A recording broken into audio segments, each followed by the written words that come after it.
आज हम कामायनी के चिंता सर्ग के महत्वपूर्ण कुछ अंशों की व्याख्या करेंगे। जैसा कि हम सभी जानते हैं, कामायनी जयशंकर प्रसाद की अंतिम काव्य कृति है और छायावाद रहस्यवाद का प्रतिनिधि काव्य भी है। कामायनी की कथा का आधार पौराणिक एवं ऐतिहासिक है। ऋग्वेद और शतपथ ब्राह्मण में वर्णित जल प्लावन की घटना से लेकर पुराणों तक में बिखरी सामग्री का अध्ययन करके और वर्षों अपना चिंतन मनन करके कवि ने इसमें अपनी कल्पना द्वारा अनेक स्थलों पर कथा में परिवर्तन भी किया है और कामायनी के अंतिम भाग में उनकी मौलिकता भी दर्शनीय है। तो हम चिंता सर्ग से के प्रारंभिक जो अंश है उससे अपनी व्याख्या प्रारंभ करते हैं। हिमगिरी के उत्तुंग शिखर पर बैठ शिला की शीतल छाह, एक पुरुष भीगे नयनों से देख रहा था प्रलय प्रवाह।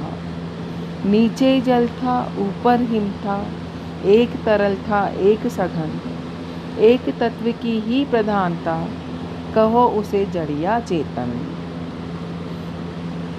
हिमगिरी हिमालय के उत्तुंग शिखर पर की ऊंची चोटी पर बैठ शिला की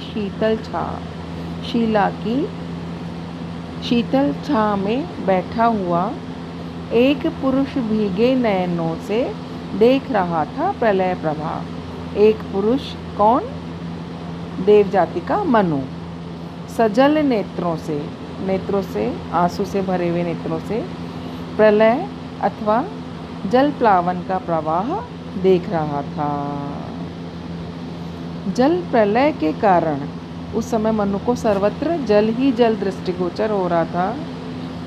नीचे जल था, नीचे यानी हिमालय के नीचे निम्नस्थ जो प्रदेश था उसमें, ऊपर हिम था, एक तरल था एक सघन।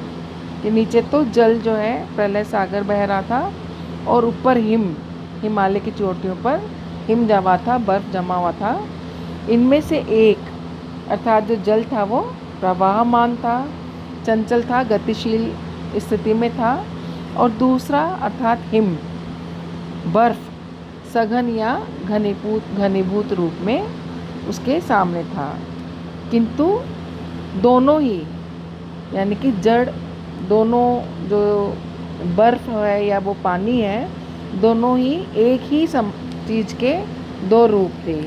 यानी कि चाहे वो जल तरल अवस्था में है या वो सघन ठोस अवस्था में बर्फ के रूप में है, दोनों में एक ही तत्व, जल तत्व की ही प्रधानता थी। जल तो जल था ही और जो बर्फ है वो जल का ही घनीभूत रूप है। इस प्रकार प्रसाद कहना चाहते हैं कि प्रत्येक वस्तु में, चाहे हम उसे जड़ कहें चाहे हम उसको चेतन कहें, दोनों में एक ही मूल तत्व, वह परम तत्व ही प्रधान है। परम तत्व जो है उसी में एक ही सारी चीज़ें जो है उसी में समाहित हैं। तो यहाँ पर कामायनी का श्री गणेश जो है वो कथा के आदि भाग से नहीं हो रहा, अपितु कथा सूत्र से संबंध रखने वाली जो भी घटनाएं हैं, जैसे देव जाति के शक्ति संचय, वैभव विलास, मनु का देवलोक में निवास और जल प्रलय आदि का वर्णन कवि ने मनु की स्मृति और चिंता के रूप में ही किया है। मानव मनोवृत्तियों का वर्गीकरण करते हुए जो प्रसाद हैं, उन्होंने भारतीय दर्शन में चिंता को मानव मन का प्रथम व्यापार कहा है। तो उसी का मनुष्यता के काव्यात्मक मनोवैज्ञानिक इतिहास कामायनी का प्रारंभ भी उन्होंने चिंता से किया जाना ही उचित समझा है। वास्तव में प्रसाद कामायनी को एक धार्मिक ग्रंथ या गाथा बनाना नहीं चाहते थे, बल्कि वो इसके माध्यम से मानवता का इतिहास प्रस्तुत करना चाहते थे। और इसी कारण से प्रसाद ने ऐतिहासिक सामग्री के होते हुए भी इसमें अनेक नवीन उद्भावनाओं को प्रस्तुत किया है। कामायनी का आरंभ ही जलमय पृथ्वी से होता है और हम देखते हैं कि मत्स्य की कथा, मत्स्य टक्कर मार करके उसकी नौका को हिमालय के पास लाती है, उस कथा को उन्होंने छोड़ दिया है। तो इस प्रकार से जो पूर्व की प्रासंगिक जो कथाएं थीं उन सबको छोड़ करके प्रसाद कामायनी में आगे बढ़े हैं। दूसरी इसकी विशेषता हम ये देख सकते हैं कि प्रसाद जी के महाकाव्य के प्रथम छंद का प्रथम शब्द क्या है? हिमगिरी। हिमगिरी हिमालय का प्रतीक है और हिमालय जीवन की समग्रता और महानता का प्रतीक है। और ऐसे में हिमालय भारतीय काव्य में युगों युगों से हमेशा से वंदनीय रहा है।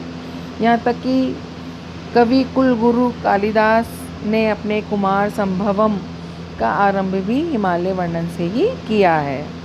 तो भारतीय संस्कृति के सफल चित्रकार जयशंकर प्रसाद ने भी इसी परंपरा का पालन करते हुए हिमालय के उदात्त और पावन वातावरण से कामायनी का शुभारंभ किया है। अब यहाँ पर हम देखते हैं कि कामायनी का जो प्रथम छंद है वो ही करुण रस से ओतप्रोत है। हिमालय के उत्तुंग शिखर पर बैठे चिंताग्रस्त एकाकी मनु के भीगे नेत्र केवल एक बाह्य प्रलय पर ही नहीं टिके हैं, एक आंतरिक प्रलय के जो भाव हैं उनके अंदर की जो गंभीरता है और उनके अंदर जो अदम्य उथल पुथल मची हुई है वो आंतरिक भाव भी कुशल कवि ने हमारे सामने रखा है। उनके भीतर जो आंधी उठ रही है मानो वो भी शब्द लेकर के हमारे सामने आ गई है। तो हम निसंकोच रूप से कह सकते हैं कि कामायनी का प्रारंभ अत्यंत भव्य है, विराट पृष्ठभूमि को लेकर के है, जो कि कामायनी के महाकाव्यात्मक गरिमा जो इसकी है उसके साथ में सार्थक हो रहा है। तीसरे, कामायनी की जो प्रारंभिक पंक्तियां हैं उनको हम इस रूप में देख सकते हैं कि चिंता एक सूक्ष्म अमूर्त मनोविकार या भाव है। इसके उद्भव के लिए नैराश्य, कुंठा, अभाव, अवसाद, संकट, संघर्ष आदि की पीठिका का होना आवश्यक है, पृष्ठभूमि होना आवश्यक है। तो कवि ने सर्ग के प्रारंभ से ही इस प्रकार की पृष्ठभूमि उपस्थित कर दी है जिसमें चिंता को पनपने का पूरा वातावरण यहाँ पर उन्होंने उपस्थित कर दिया है। जल प्रलय के कारण जल की व्यापकता का वर्णन भय के भाव को और भी अधिक तीव्र और विकराल बनाता है। एक तत्व की ही प्रधानता कहो, उसे जड़ या चेतन, ये कहना इसके प्रभाव और स्वरूप दोनों को ही पाठकों के समक्ष अधिक तीव्रता से प्रस्तुत करता है। तो इस प्रकार से हम देखते हैं कि कामायनी का ये प्रारंभिक छंद ही हमारे सामने बिल्कुल एक दृश्य उपस्थित करता है, प्रलय का पूर्ण दृश्य अपनी महाकाव्यात्मक गरिमा के रूप में ही उपस्थित करता है। इसको हम अगले व्याख्यान में आगे बढ़ाएंगे। आज के लिए इतना ही।